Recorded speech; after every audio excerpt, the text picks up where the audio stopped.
Dan, this is Granny. Just wondering how you are. If you have time, which I know you have, give me a wee ring. Just sort of wondering about you.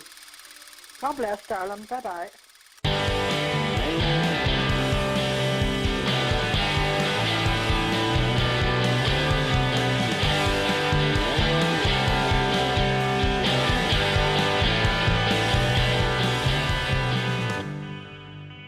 And there's not much to do here. Like, there's fucking no hobbies. Like, literally, there's only really, like, the gym. And, like, there's a really small skate community and, like, football. Like, there's, like, sports are really fucking big here. But, like, I'm not really into sports. I think for me, like, my actual style evolved so much in charity shops. For this one, I literally went for, like, a little Yu-Gi-Oh vibe. I say little. Like the Game Boy Advance. Did you have this one? I collect a lot of random stuff. It's actually disgusting how organized it is. Yeah, it's dope. There's the boy there.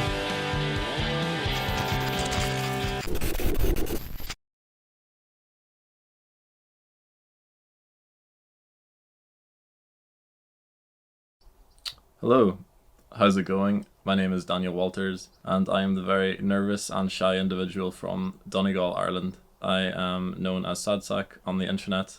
I own the clothing brand SAD SAC.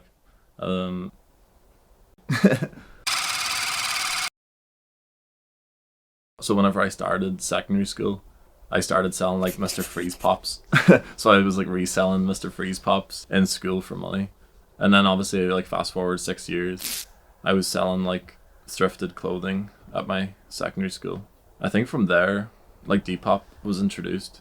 And this is probably like 6 years ago, so maybe in like 2014. Like I just started uploading to Depop. I'd always been thrifting on like the side because, you know, getting a job, especially, you know, where I'm located in like rural Ireland, is really difficult to get, you know, it's really difficult to get a job here. What's the irony in this country? I'm just gonna go fuck you. The irony in this country is like, it's all about who you know in regards to working. But like, it's stupid because like you know, like it's only gonna be a fucking majority of people who know someone. And it's only like families and shit. And then the rest of us are fucked. It's like the dole. And that's it. That's pretty much the dole that we all have. And then like, I don't know. And all I do is sell clothes, so that's all I have. If I didn't do that, I wouldn't make no money. I literally just got samples in today, so I'm interested. Yeah, so for this one I literally went for like a little Yu-Gi-Oh vibe. I say little. That's so mad. I was such a big Yu-Gi-Oh fan when I was like a kid, and I still have my like Yu-Gi-Oh card collection. So I like the idea of sort of just recreating it with the SAD SAC format. Yeah, it's fire. I'm actually so happy with that.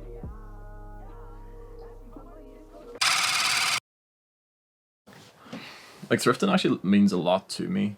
I think for me, like my actual style evolved so much in charity shops. So that's what we call them out here in Europe, is charity shops. It's definitely where my style was found. I think when you have no money and you have to dig through a pile of trash, essentially, you know, you really do find your style whenever you have to collectively put all these things together. You know, it's really easy to go out with a lot of money and buy the most expensive things, but you do look very stupid. Or no, you look a little bit silly. Alright, I have to show you my Yu-Gi-Oh cards now, like, because obviously me, being myself, I keep everything, and I usually, I think it's in here. Oh wait, do you see this here? Hi. Any girl who fancied me before this now is gonna hate me, so. There's the boy there, right? Fuck.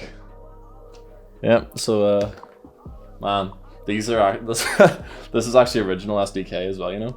So from, yeah, so like the actual like Seto deck Kaiba. Look how organized this is though. It's actually disgusting how organized it is. Yeah, it's dope. I'm just a huge fan of like bringing anything back from my childhood, as most people do, so. I was in TK Maxx and I noticed that TK Maxx were selling a vision of reconstructed clothing, and the jeans were like distressed and it had patchwork, and I just thought to myself, you know, I can do a better job. From there, I just spent the next month, you know, really grinding out and going to charity shops and collectively, you know, building up materials. like, you know, bed sheets and old flannels. And I watched a lot of tutorials on YouTube, and I just made my first pair of jeans. I did a photo shoot, just took photos of friends wearing them. I uploaded it on Instagram, and yeah, that's pretty much where it started. I guess a lot of popular cartoons from the 90s, like even Courage the Cowardly Dog, you know, a lot of Nicktoon stuff. Again, it's just all very nostalgic based, and you know, a lot of the designs that I do is formulated from you know, vintage t-shirts or like old 80s, you know, Disney crew necks or something like that, because I'm a huge fan of, like, you know, early Eminem. And whenever I heard the real Slim Shady, the uncensored version, I swear to God that changed my life. Hearing the word fuck was just so therapeutic in a weird way, just because he was so passionate about what he was saying. The word, you know, the F word didn't sound harsh. I just think hearing that as a kid, it just sounded really cool to me. And for me, little stuff like that might not matter to people, I like to sort of incorporate in my designs. Well, I'll show you some of my stuff I collect. I collect a lot of random stuff. Usually whenever I'm collecting, it's usually like, right, what's not popular right now because it's cheap. And that's what I did. So whenever I started getting money a couple years back, maybe like 7 or 8, that was the thing I was buying. Yu-Gi-Oh was not popular back then. It was really outdated. And I was just collecting a lot of the cards that I couldn't afford when I was a kid. So Game Boy Advance was my first Game Boy I got when I was a kid. And I think this was after the rectangular one, wasn't it? I think it was.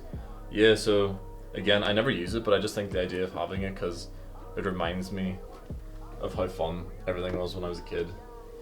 Don't know, just brings me joy. About like 3 years back, I thrifted this. And it was mad because it's the original Game Boy from 1989. Obviously this Game Boy was past my time, so I would have had like the Pikachu Game Boy, which I obviously have. And I think when I got into this, I was obsessed then with buying in the games. And obviously they've all got plastic protectors because I'm a freak and I need to have it. But yeah, a lot of like original games in here from like the late 80s and early 90s. This is mad rare, like. Do you remember that one? Aye. That's crazy, like. Yeah, it's actually like in mint condition as well. I'm a weirdo, like I just started like having the things and then playing it once a year. I'm that guy, so. I thrifted a lot of these old PS1 games. Do you ever play PS1? Like my dad had one. Yeah? Yeah. I haven't looked at these for ages, but the Tomb Raiders were great. Yeah. And I think I have all the Crash Bandicoots, you know. Yeah, I thrifted a lot of them, but I bought this one because it was the rarest one. But I don't know, I just think the animation's fucking hilarious, and I just love the idea that I own it. Yeah.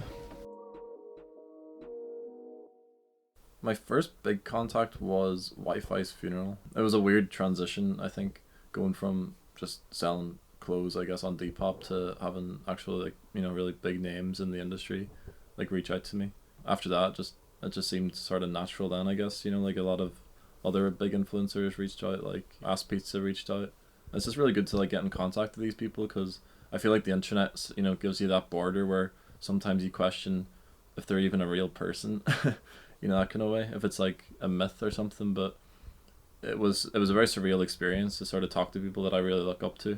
I don't like the idea of having that pressure on me that I have to be someone I'm not, so I do like working with people that I genuinely get on with, and I also, you know, admire their story. Black Bear also reached out. He actually sent me a package yesterday of like his tour merch and stuff for my wee cousins and all, because they'd be a big fan of him. All these wee merch. So yeah, shout out Black Bear. Yeah, so like this is pretty much where I do all my reconstruction work. So I have a pre-order to do now, and obviously all Levi's blanks. So it's actually a pretty long process, because again, for me, quality is essential, but you know, I'll throw on, you know, this is pretty much where the patchwork and all starts, you know, so essentially I will get them, you know, all laid out, all formatted in this room, and pretty much once that's all pinned, all ready to go, then my tailor, he works with all the pre-orders then. So these are all professionally tailored, and yeah, so this is actually a finished pre-order we have. of like actually how the quality turns out then, and I'll show you. So, you know, all my tags are here, all SAD SAC tags, all woven. You can't argue about quality, like I'm so professional like that. So yeah, this is pretty much where it all happens. I actually got the double XL tags in there the last day, so all the oversized boys will be buzzing. Whoop whoop. Whoop whoop. Alright, so I'll show you the process now. So when I was originally starting, I still can't really draw that well. So I'm actually like, because of just pissing about with Photoshop over the last couple of years, I'll see if I can find any of the original designs. I actually haven't looked at this in so long, but like, again, that was what I was saying, is I literally just was writing how I was feeling at the time. This is, you know, that's legit the Bart Simpson. I swear to God. The Bart Simpson. That is the Bart. Swear to God, like I bought this off Mac Grooming, like. I would literally just do it like this, and then I would just believe that I can make it an actual graphic on my t-shirt. I definitely have Mickey Mouse here somewhere. Is you know, like that's the actual sample that I used, so probably like 70% of that is what was used on the t-shirt, and this is like the actual one I did of Mickey and Bart, and you know, I did it like the SAD SAC version, so it's got those SAD SAC lips on it. Yeah, it's cool. God, looking back at this stuff, I was an emotional wreck there. A lot of my early work is shit though. That's good. Yeah, I don't know, it's weird, like I was just kind of finding my style at that point, you know. I was just doing doodles and pissing about. This was like at the time whenever SAD SAC didn't have a body. Like I didn't even know what he was gonna look like, so I didn't actually know how I was gonna approach it. I actually haven't seen any of this. Deadbeat Dropout. And then it says adapt. A lot of this shit is terrible though. It's so bad, like.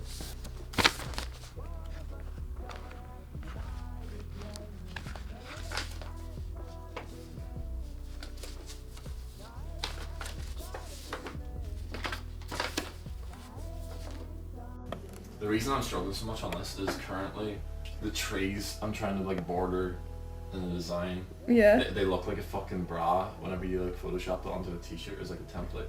Like I didn't realize how like people have slept on Winnie the Pooh. Like I love it.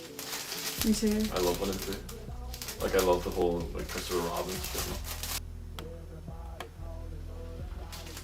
We're giving a tutorial. Right?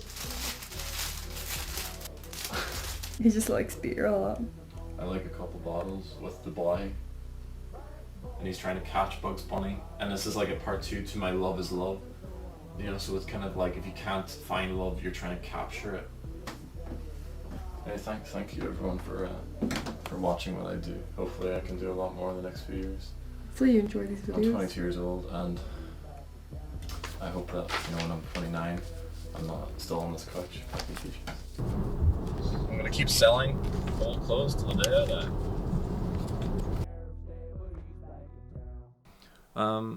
Yeah, so like I get that question actually frequently, where people are asking me, you know, why, like how did I even like draw the SAD SAC face, because it is very random, and it actually, I guess it looks like that for a reason. Like I was like when I left secondary school, you know, college wasn't for me, and I couldn't do it. I hated it. Like, you know, I feel like I could have passed if I was like mentally ready for it, but I wasn't ready for college, and I don't think I'll ever be. And I think, you know, living in this kind of society at the minute where college is pushed on you to the point where if you don't go to college, you're a waster. You know, it was a lot of pressure. And I was in a really, really dark place at the time. You know, I was actually probably the most depressed I'd ever been. And I suffer with like a lot of anxiety anyway. You know, I'm a very anxious person. And I liked the idea of drawing something or making something or creating something that, you know, that I could leave behind, and essentially like I wanted to it was sort of like hope, you know. I knew if I did something and I looked back at it, that it would be hopeful. And it's like the idea of writing a note, and whenever you were at your saddest point, looking at it when you're a lot happier can motivate you to keep going on. And that was what it was for me. So I created this crazy looking head, and whenever you look at the original design, I drew it in paint because I didn't have any, you know, digital skill at all apart from minor photoshopping. But even then I did this in paint. And when I got over it, you know, I got through like my depression at the time. I thought that the idea of it was so beautiful that I just rolled with it. And that's really what the foundation of SAD SAC is, and the character, you know, comes from, is the fact that I didn't give up, and I didn't, you know, I essentially didn't take my own life, is what it really comes down to. And yeah.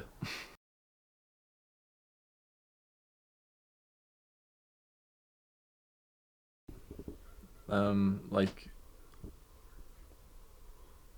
I think like a big thing for me was, you know, I wanted to sort of encapsulate and like document, you know, my process, even though like I literally started from nothing with like no money and, you know, no equipment or anything. I think a big thing was still being able to document, whether that's, you know, writing what I was feeling at the time, and then eventually taking old photos and I think, you know, being able to go back and look at those feelings and look at those photos and look at those relationships at the time is a motivator, and it sort of gives you that good feeling of wanting to go on and create more memories.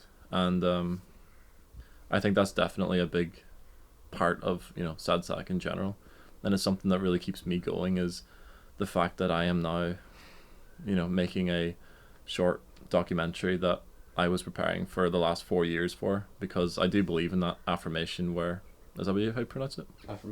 Affirmation where, you know, you're preparing for, you know, this goal that you will get.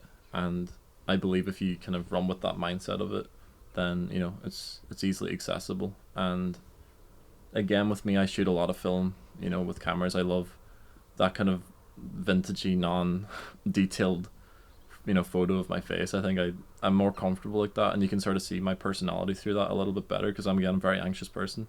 So taking those, you know, photos where I can't look at it and delete it straight away is a good thing. And again, you know, I think if you find your approach on, you know, again, on your approach on affirmation, then it's a really good way of kind of carrying on. Because at the end of the day, you know, all I know is I will be a lot more I'll be in a better position than I am now in 4 years. I don't know where I'll be, but I know that I'm not going to give up.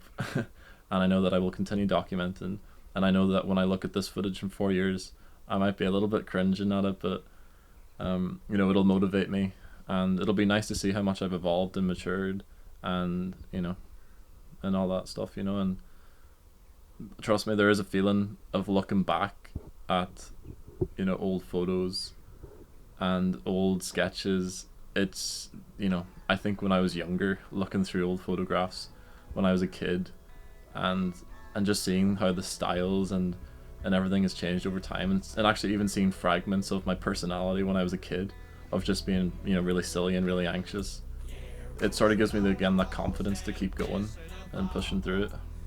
Because you know, I feel like we're all on this kind of pain train, or like we're all on this kind of journey together. And again, you know, I'm not trying to be famous or anything like that. I just think that the, you know,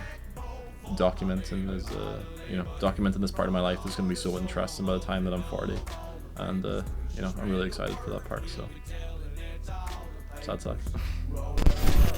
Sheriff's there, but he's back in town. The sheriff's there, but he's back in town. The sheriff's there, but he's back in town.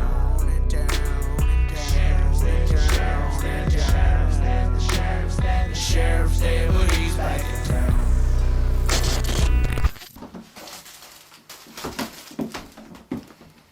So that's us. That's me. Goodbye.